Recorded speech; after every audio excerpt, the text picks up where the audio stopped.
Les résultats de l'enquête sont particulièrement limpides puisque 80% des personnes interrogées se déclarent favorables à l'ouverture des magasins de bricolage le dimanche et seuls 19% des personnes que nous avons interrogées s'y opposent. Quel que soit l'âge des personnes interrogées, quelle que soit leur catégorie socio-professionnelle, que l'on interroge des personnes qui sont aujourd'hui dans l'emploi, des actifs ou des retraités, que l'on interroge des personnes plutôt à gauche ou plutôt à droite, il y a un souhait très majoritaire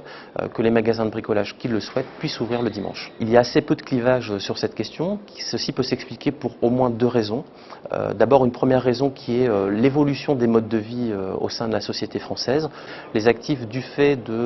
des plages horaires de leur travail, du fait de leurs activités quotidiennes, n'ont pas forcément le temps le soir en sortant du travail d'aller faire leurs achats et ils se retrouvent dans une situation où ces différentes activités se concentrent ou doivent se concentrer aujourd'hui sur la journée du samedi. Et c'est vrai que pour eux,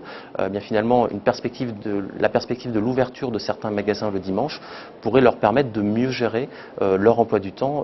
sur le week-end. J'ajouterai aussi à ça qu'il peut y avoir aussi un effet de contexte qui est celui du contexte économique et social, puisqu'on voit bien que pour de nombreux Français, l'ouverture, en tout cas la possibilité donnée aux magasins qui le souhaitent d'ouvrir le dimanche avec des contreparties pour les salariés volontaires est perçue comme une mesure pouvant permettre de créer de l'emploi dans un contexte où on a un chômage élevé, et puis également de redistribuer du pouvoir d'achat, même d'assurer des gains de pouvoir d'achat pour les salariés concernés. Et on sait aussi à travers nos différentes enquêtes que les Français aujourd'hui émettent des attentes très fortes en matière de pouvoir d'achat.